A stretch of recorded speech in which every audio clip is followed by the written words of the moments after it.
tout remettre en question. Et si tout ce que vous croyez savoir était une illusion? Une illusion qui nous enveloppe, nous guide, nous limite. Mais que se passe-t-il lorsque cette illusion se brise, laissant place à l'inconnu, à l'inattendu? Les certitudes s'effritent, les frontières s'estompent. Dans ce tourbillon de pensée, une vérité émerge, la remise en question et le chemin vers la découverte. Osez explorer les méandres de votre esprit, défiez vos convictions, libérez-vous des chaînes du connu. Car c'est dans l'incertitude que se cachent les réponses les plus profondes. Laissez-vous emporter par le flot tumultueux de la remise en question, et peut-être, juste peut-être, découvrirez-vous un univers insoupçonné, où la vérité se révèle dans le doute. Pour voir la vie en rose, il faut trouver la rose de sa vie.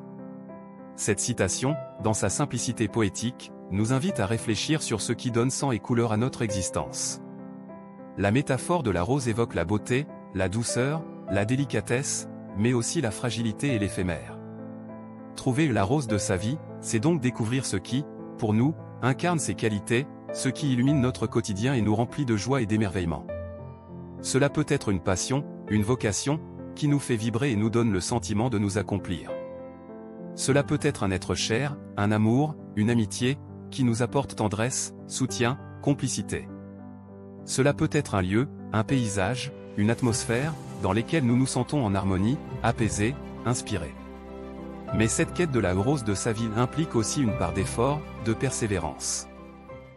Comme le rosier a besoin de soins attentifs pour fleurir, notre épanouissement demande un travail sur soi, une attention à nos aspirations profondes, un engagement dans ce qui nous tient à cœur. Et comme chaque rose est unique, avec ses nuances et ses imperfections qui font son charme, notre rose de vie nous est propre, ne ressemble à nulle autre. La trouver, c'est apprendre à nous connaître, à nous accepter, à cultiver ce qu'il y a de singulier et de précieux en nous. Alors, en contemplant chaque jour cette rose intérieure, en l'arrosant de notre présence et de nos soins, peut-être pourrons-nous, malgré les épines du chemin, voir peu à peu la vie se teinter de rose, de douceur et de gratitude. Non pas par aveuglement béat, mais par la conscience émerveillée de porter en nous la source de notre bonheur. Ainsi, cette citation nous rappelle que la vie n'est pas rose par défaut, mais qu'elle peut le devenir si nous savons y trouver, y faire grandir notre jardin secret, notre raison d'être et d'aimer. Une invitation, au fond, à devenir les jardiniers attentifs de notre âme, pour faire de notre existence un bouquet éclatant et parfumé.